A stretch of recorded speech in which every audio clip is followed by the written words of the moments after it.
बिस्मिल्लाहिर्रहमानिर्रहीम। अस्सलामु अलैकुम वरहमतुल्लाहि वबरकातुहू। MSM टेक्नो वर्ल्ड चैनल के साथ मैं हूँ आपका teacher SM Israrul Hasan Askari. Students, आज मैं आपको MSM टेक्नो वर्ल्ड की क्लास में memorandum payment ageing table for accounts payable purpose का तरीक़ेकार सिखाऊंगा। और इसमें हम ज़्यादातर जो फंक्शन यूज़ करेंगे उसका ताल्लुक आपके डेज पर, आपकी डेट पर, आपके मंथ पर, आपकी पूरी कंप्लीट ईयर के ऊपर होगा। और ये इस पर्पस के लिए इस्तेमाल की जाती है कि किस तरीके से हमारी मेमोरी में रहे कि कौन सी पार्टी को, कौन से सप्लायर को, कौन से कस्टमर को किस टाइम पर, किस डेट पर हमें वो पेमेंट लाजमी करनी है। तो ये फुली ऑटोमेटेड शीट होगी और इस पर सिर्फ आपने एक एंट्री को पास करना है, ऑटोमेटिकली बाकी सारी एंट्रीज पास होंगी। तो आइए स्टूडेंट्स, हम चलते हैं अपनी एक्सेल स्क्रीन की तरफ। सबसे पहले हमें यहाँ पर चंद फील्ड्स चाहिए होंगी जो मैं यहाँ ले लेता हूँ अपने वक्त को बचाने के लिए।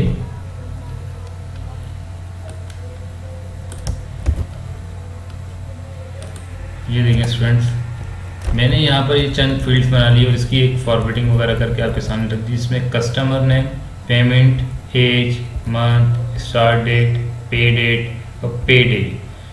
सपोज डेट हमें जो प्रोफेशनल अकाउंट के अंदर बिजनेस हो रहा होता है अक्सर फार्म्स वगैरह में, उन पे बड़ी हैवी पेमेंट्स आ रही होती हैं, तो हम हिसाब किताब लगाना हमारे लिए बड़ा मुश्किल हो जाता है। मिसाल के तौर पर अगर कोई पेमेंट हमारे पास सपोज डेट 5 लाख रुपए की आ रही है तो इसको हम ड्राइव कर देते हैं मिसाल के तौर पर 4 हिस्सों में, equal to 5 lakh divided by 4। तो ये यानी 1,25,000 रुपये, जो इसकी इंस्टॉलमेंट कितनी बन गई हमारे पास, की 4 इंस्टॉलमेंट बन गई। और अगर ये एक पेमेंट में करता हूँ सपोज डेट यहाँ मैं करता हूँ एक पेमेंट को 7 दिन के हिसाब से, यानी हर 7 डेज बाद मैं एक पेमेंट करूँगा, तो प्लस 7 डेज, ठीक है। तो जब जाके हमारी 4 पेमेंटें क्लियर होंगी। अब मैं अगर एक डेट ले लेता हूँ यहाँ पर, सपोज डेट आज डेट है मेरे पास 12/8/2020, ठीक। अब इस 12 तारीख को ये पहली पेमेंट मुझे करनी है, तो मैं 12 को के अंदर इस 7 प्लस कर लूँगा जो अपनी एजिंग है। तो नॉर्मल तरीके से तो हम इसकी नेक्स्ट डे मालूम कर सकते हैं, ठीक। अब 19/8 है तो प्लस कर लेता हूँ मैं दोबारा इसको 7।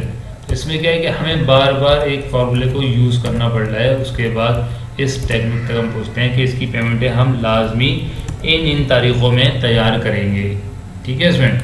लेकिन हम अब आप यहाँ पर यूज़ करते हैं बड़े टेक्निकल तरीके से। सबसे पहले देखें, आपने customer, payment, age, month, 3 column इसमें ऐसे होंगे जो आपने ऑलरेडी पहले से तैयार करके रखने पड़ेंगे। जैसे कस्टमर हो गया, एज हो गया और मंथ हो गया। किस तरीके से जनाब, आप आ जाएँ एक ब्लैंक लिस्ट पर, ब्लैंक शीट पर आने के बाद यहाँ आप सबसे पहले कस्टमर तैयार करें, ठीक। उसके बाद एक कॉलम पर आप एज तैयार करें और एक कॉलम पर आप मंथ तैयार करें, ठीक है। जब ये आपके तैयार हो गए, रेडी हो गए, रेडी होने के बाद मैं आ जाता हूँ वापस अपनी शीट के अंदर। अब मैं यहाँ डेटा वैलिडेशन लगाऊंगा, उसमें मुझे डेटा पर जाना पड़ेगा। डेटा पर जाने के बाद मैं डेटा वैलिडेशन को ऑन करूँगा और यहाँ एनी वैल्यू की जगह एनी लिस्ट करूँगा, एनी लिस्ट, और यहाँ सोर्स दे दूँगा। सोर्स देने के लिए मैं वापस अपनी शीट पर जाऊँगा, यहाँ से मैं कस्टमर उठाना चाहता हूँ तो कस्टमर ओके कर दूँगा। ये कस्टमर मेरे उठकर आ गए मेरे पास। ये देखिए जनाब, कस्टमर आ चुके हैं, ठीक है। ये देखिए कस्टमर आ गए मेरे पास। इसी तरीके से आपने इस लिस्ट को यहाँ तक ड्रैग करके इसको कंट्रोल D यानी पेस्ट कर दिया, ये देखिए। और इस तरह इसकी फॉर्मेटिंग कर लूँगा, ठीक। फॉर्मेटिंग के लिए कंट्रोल 1 करें, ठीक। नॉर्मल सा तरीक़ेकार, इसको सिलेक्ट करें, इसको सिलेक्ट करें, इसको सिलेक्ट करें और सेंटर में आप आउटरो लगा दें, ठीक है। ये देखिएगा ये लिस्ट तैयार हो गई है हमारी। इसके बाद फिर यहाँ एज के कॉलम पर जाऊँगा और यहाँ आप डेटा डेलीवेशन लगाऊँगा। डेटा वैलिडेशन लगाने के लिए मुझे लिस्ट पे जाना पड़ेगा दोबारा और यहाँ सोर्स दूँगा। सोर्स देने के लिए मुझे वापस उस लिस्ट पे जाना पड़ेगा जहाँ मैंने एज की लिमिटेशन बनाई थी जनाब। ये आ गई मेरी एज, ठीक है, कि मैं किस किस डेट से पेमेंट कर सकता हूँ जो मेरा पार्टी से मुआहदा हुआ है, अंडरटेकिंग हुई है उसके मुताबिक। अब ये यहाँ से इसको ड्रैग करके मैं नीचे तक ले आऊँगा कंट्रोल D, ठीक है। इसी तरीके से मैं मंथ पे डेटा वैलिडेशन लगाऊंगा जनाब। दोबारा डेटा वैलिडेशन पे गया और मंथ पर गया, लिस्ट करते हैं। लिस्ट करने के बाद मैं मंथ पे जाऊंगा, सोर्स दूंगा अपनी यहाँ पर। सोर्स देने के बाद मैंने मंथ सेलेक्ट कर लिए और इसको ओके कर दिया। इसी तरीके से अब मैं जनाब यहाँ सपोज डेट में अपनी स्टार्ट डेट देना चाहता हूँ, तो स्टार्ट डेट देने के लिए स्टूडेंट्स अब यहाँ पर हम जो टेक्निक यूज़ करेंगे उसका नाम है स्टार्ट डेट। कुछ लोग यहाँ पर डेट लिखकर काम करते हैं, लेकिन हम डेट का लिखकर काम नहीं करेंगे, बल्कि यहाँ एक ऐसी टेक्निक लाएंगे कि ऑटोमेटिकली मेरी यहाँ डेट शो हो जाएगी। तो हम यूज़ करते हैं डेट वैल्यू का formula equal to date value, ठीक। कोटेशन लगाएंगे अब यहाँ पर, यानी मैं अपनी वैल्यू दूंगा कि 1 से स्टार्ट करें, यानी हर मंथ के शुरू में 1 आता है, डेट 1, डेट 2, डेट 3। उसके बाद यहाँ एंड करके मैं अपना मंथ सेलेक्ट करूँगा, यानी मुझे ई के 8 सेल पर आना है, यानी मेरी जो फॉलो करे वो उसको, वो मेरे मंथ को फॉलो करे जहाँ पर जो मंथ आ रहा है। ई का ऐड, ठीक, ब्रैकेट क्लोज, इंटर। ये देखें ना अभी क्या हुआ कि डेट की जो वैल्यू आ रही है मेरे पास वो न्यूमेरिकल फॉर्म में आ रही है, और मुझे इसको कन्वर्ट करना है वापस डेट के अंदर। तो जनाब सिंपल सा तरीक़ेकार है, ठीक। मैं होम मेन्यू में जाऊँगा, हीडर के ऊपर, और यहाँ नंबर ऑन करूँगा। नंबर मेन्यू में यहाँ डेट सिलेक्ट करूँगा। डेट सिलेक्ट करने वाले के बाद इसकी जो रेंज दे दूँगा मैं, वो ये वाली दे दूँगा, ठीक है। ये देखिए जनाब कन्वर्ट हो गई। अच्छा जनाब, इसके बाद पे date, suppose date pay date में मैं फार्मूला यूज़ करता हूँ इक्वल टू, ठीक, मैं आपको यहाँ से फार्मूला पुट करके दिखाता हूँ, ठीक है। सिंपल सा आपने नॉर्मल सा एक फार्मूला पुट करना है इस टेबल को बनाने के लिए। इक्वल टू, यार इस डेट में प्लस कर दो और ये वाला एज, यानी ये उम्र इसकी प्लस कर दो, ठीक। ये मेरे पास निकल के आ गया पे डेट, ठीक। उसके बाद मैं चाहता हूँ कि इस डेट के हिसाब से मुझे डे पता चल जाए, तो क्या कौन सा फार्मूला लगाना पड़ेगा? स्टूडेंट मैं यहाँ पर आपको टेक्निक को कॉपी पेस्ट करके दिखाता हूँ, ठीक।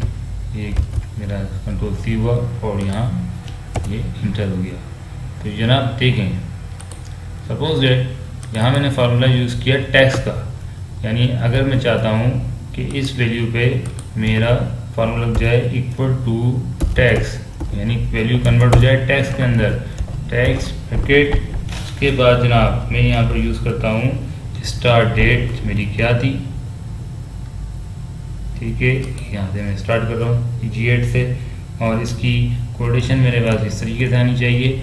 मैं चाहता हूँ जनाब कि मुझे डी यानी पूरी कंप्लीट शो करे कौन सा दिन है। ये देखिए हो गया। अब मैं इस फार्मूले को यहाँ पे ड्रैग कर दूँगा, ठीक। इस फार्मूले को भी यहाँ मैं ड्रैग कर दूँगा। ड्रैग करने के बाद अब मैं यहाँ पर अपनी पार्टी को सिलेक्ट करता हूँ। 7,25,245 लाख की वैल्यू 7 डेज में पे करनी है। इसी तरीके से शाहनूर को मैं सिलेक्ट करता हूँ, अटर शिफ्ट इंटर करके शाहनूर टेक्सटाइल मुझे 5 लाख रुपये, ठीक है। इस पर मुझसे बात हुई भी है 15 दिन की, तो एज सेलेक्ट करी। एज सेलेक्ट करने के बाद यहाँ से मंथ सेलेक्ट किया, बस, ठीक। इसको मैं ड्रैग कर लेता हूँ। ड्रैग करने से फ़ायदा ये हुआ कि मेरे पास मंथ उठकर सारे आ गए, ठीक है। अब ये देखिए ना, ये मंथ आ गया। सितंबर में पेमेंट करनी है, एक पेमेंट को मैं अक्टूबर में कर देता हूँ, एक पेमेंट को मैं नवंबर में कर देता हूँ, और एक पेमेंट मेरे पास दिसंबर में चली आती है, ठीक है। इसको करवाने का मकसद सिर्फ आपकी टेक्निक को बाहर लेकर आना है, टेक्निक को समझाना है, ठीक है। आप इसको मुकम्मल तरीके से यूज़ कर सकते हैं, और इसका इस्तेमाल आप अपने दिमाग से सोच के कर सकते हैं कि मुझे इसको कहाँ कहाँ यूज़ करना है, ठीक है स्टूडेंट। ये देखें, यहाँ सिर्फ मैं डेज चेंज करूँगा, ऑटोमेटिकली यहाँ आपका फार्मूला तब्दील हो रहा है, ठीक है। अब यहाँ देखिए मैं इसको 75,000 करता हूँ, ठीक।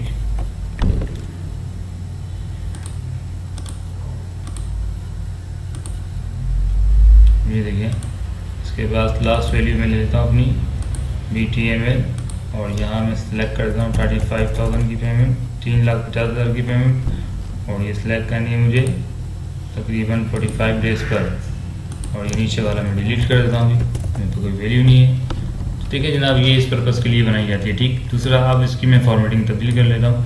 पेमेंट मैंने सारी सिलेक्ट करी और इसको सेमीकोलन फॉर्म में दे दिया, यानी कॉमा फॉर्म में दिया डेसिमल के अंदर, और ये आपकी वैल्यू सिलेक्ट हो गई। तो इस तरीके से जनाब आपको कैलकुलेशन बदल जाता है और आप तैयार हो जाते हैं पहले से पहले कि किस डेट को मुझे अपनी पेमेंट करनी है, तो मैं क्या तैयारी करूँ। तो ये memorandum payment ageing table for account payable purpose, मुझे उम्मीद है स्टूडेंट्स आपको ये टेक्निक समझ में आई होगी और आप इस टेक्निक का इस्तेमाल अपने मकसद के मुताबिक कर सकते हैं। तो इंशाल्लाह नेक्स्ट वीडियो के साथ आपके लिए दोबारा हाजिर होंगे। जब तक के लिए हमें इजाज़त दीजिए। अल्लाह हाफिज़।